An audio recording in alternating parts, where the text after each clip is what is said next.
मी मुकेश शिंदे आज पुन्हा एकदा आपल्या BMS न्यूज चॅनलमध्ये मी आपल्या सर्व प्रेक्षकांचं मनपूर्वक स्वागत करतो.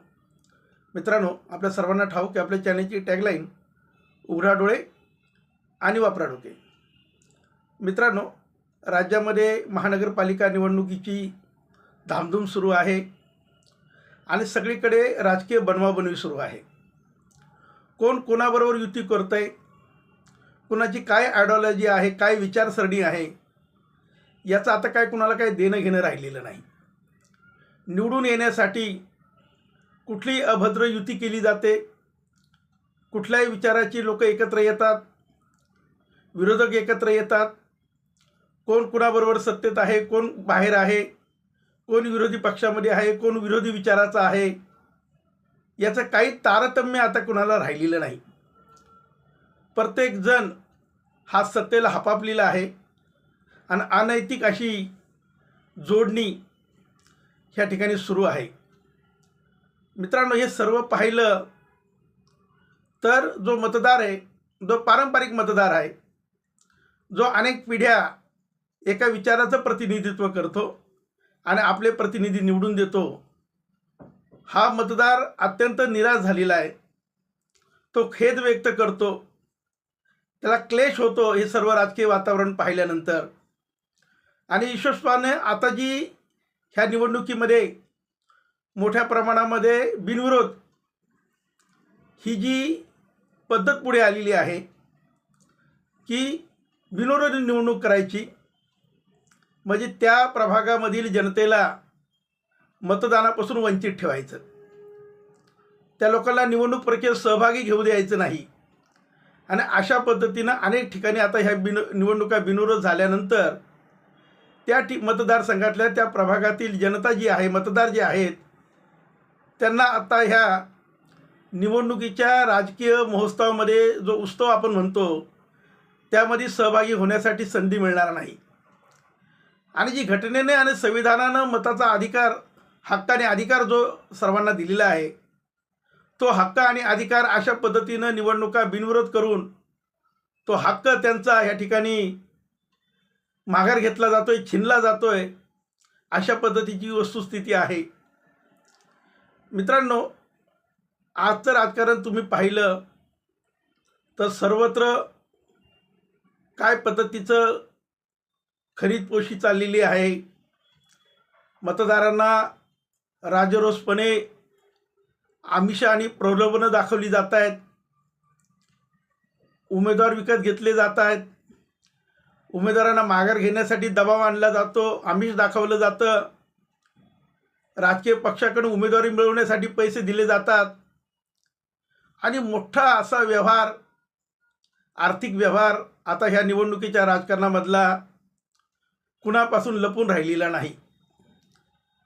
आपण सर्व भाऊ एकत्र खाऊ अशा पद्धतीनं सर्वच ही मंडळी एकत्र येतात, जनतेला मूर्ख बनवतात, खोटी आश्वासनं देतात, खोटी भाषणं करतात आणि अशा पद्धतीनं निवडणूक प्रक्रिया ही सर्व भ्रष्ट करून टाकलेली आहे. विशेषत्वानं हे जे आर्थिकदृष्ट्या बलवान असे जे उमेदवार आहेत किंवा आर्थिकदृष्ट्या बलवान असे जे बलाढ्य असे राजकीय पक्ष आहेत, जे प्रस्थापित पक्ष आहेत, व्यापारी आणि भांडवलदार आहेत, ते काय करतायत, ते ह्या ठिकाणी मतदारांना आमिष दाखवतायत, त्यांना वेगवेगळ्या पद्धतीच्या ओल्या पार्ट्या देत आहेत, घरोघरी जाऊन मतदारांना प्रलोभनं दाखवतायत. आणि हे काही मी काय तुम्हाला नवीन सांगत नाही, हे आपल्या सर्वांना माहीत आहे, परंतु यावर खुलेपणानं कोणी बोलत नाही. निवडणुकीतला अर्थव्यवहार हा सगळ्यांना तर माहीत आहे, पण तेरी भी चूप और मेरी भी चूप अशा पद्धतीने ही सर्वांची वाटचाल सुरू असते. गावखेड्यामध्ये आपण पाहिलं असेल किंवा काही प्रमाणात शहरामध्ये सुद्धा की कशा पद्धतीनं पार्ट्या दिल्या जातात, दारू दिली जाते, पैसे दिले जातात.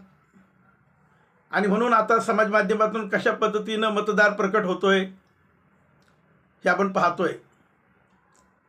मतदार जो स्वाभिमानी आहे, ज्याला आपण मतदार राजा म्हणतो, आणि त्या मतदार राजाला खरेदी करण्यासाठी ही सर्व मंडळी आसुरलेली आहे. मतदार राजा म्हणतो, नको मला दारू, मटण आणि पैसा, मला जे पसंत आहे तेच बटन मी दाबेल. अशा पद्धतीची त्याची भावना आहे. त्यांनी कुणाला मतदान करायचं हा त्याचा स्वतःचा निर्णय आहे. आणि कुठल्या पद्धतीनं प्रलोभनं दाखवून, दारू आणि मटणाच्या पार्ट्या देऊन, पैसे घेऊन, पैसे वाटून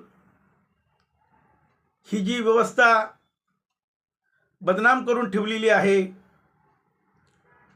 एवढा मोठा आपला प्रचंड देश, आपली लोकशाही, आपलं संविधान, परंतु ह्या भ्रष्ट राजकर्त्यांनी ह्या पद्धतीनं भ्रष्टाचारी व्यवस्था अवलंबून ही सगळी व्यवस्था खराब करून ठेवलेली आहे.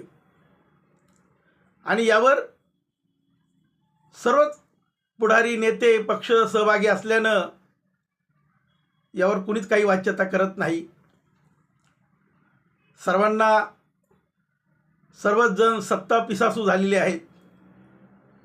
यांना त्या मार्गानं सर्वांना सत्ता पाहिजेल आहे. आणि म्हणून ह्या मतदार राजा जो आहे त्याची विनवणी करतायत. सत्ता मिळाल्यानंतर त्याला कोणी विचारणार नाही, ही वस्तुस्थिती आहे, विचारतच नाही. आणि मग भ्रष्ट मार्गानं पैसा कमवायचा आणि तो पैसा मग अशा पद्धतीने निवडणुकीच्या राजकारणामध्ये मतदार खरेदी करण्यासाठी लावायचा. आणि केवळ मतदारच नव्हे, सत्तेचं हे गणित जुळवत असताना नगरसेवक असतील, महापालिकेची सत्ता स्थापन करताना नगरसेवक खरेदी केले जातात. नगरपालिका असेल, नगर परिषद असेल, जिल्हा परिषद असतील, पंचायत समिती असेल, ग्रामपंचायत असेल, इथे सुद्धा हा अर्थव्यवहार होत असतो. आणि ह्यानंतर लोकसभा, विधानसभा अशी कुठली निवडणूक नाही जिथं अर्थकारण नाही. आणि म्हणून जो स्वाभिमानी मतदार आहे, ज्याला परमपूज्य डॉक्टर बाबासाहेब आंबेडकर यांनी संविधानाच्या माध्यमातून हक्क आणि अधिकार दिलेला आहे, तो मतदार कदापि विकला जाणार नाही. तो स्वाभिमानी मतदार आहे. तो ह्या देशाचा कर्तव्यनिष्ठ नागरिक आहे. तो त्याला जिथे वाटेल तिथे तो निर्भीडपणे मतदान करील. आणि हे जे भ्रष्ट राजकारण आहे याला तो चपराक मारील. हीच भावना महाराष्ट्रातील तमाम मतदारांची आहे. आणि ते येत्या 15 तारखेला आपली कर्तव्यनिष्ठता, आपली राष्ट्रनिष्ठता, आपली सामाजिक सार्वजनिक कर्तव्यनिष्ठता, आपली जबाबदारी निश्चितपणे पार पाडेल अशी भावना, अशी अपेक्षा व्यक्त करून तुर्तास या ठिकाणी थांबतो. राजकारणातली ही बदलती परिस्थितीवर आपण भाष्य केलं पाहिजे. मी तमाम मतदारांना आणि जनतेला आवाहन करतो, आपण निर्भीडपणे ह्या लोकशाहीच्या महोत्सवामध्ये, उत्सवामध्ये सहभागी व्हावं. आम्हाला आपला मतदानाचा हक्क आणि अधिकार या ठिकाणी गाजवावा अशी विनंती, आवाहन करून तुर्त या ठिकाणी थांबतो. मित्रांनो, माझं चॅनल सबस्क्राईब केलं नसेल तर अशाच पद्धतीनं जनजागृती आणि प्रबोधन मी माझ्या चॅनलच्या माध्यमातून करत असतो. जनतेच्या, लोकांच्या, मतदारांच्या मनातल्या भावभावना मी बोलून दाखवत असतो. आपण माझं चॅनल सबस्क्राईब करून शेअर करावं अशी विनंती, आवाहन करून तुर्त या ठिकाणी थांबतो. जय हिंद, जय महाराष्ट्र.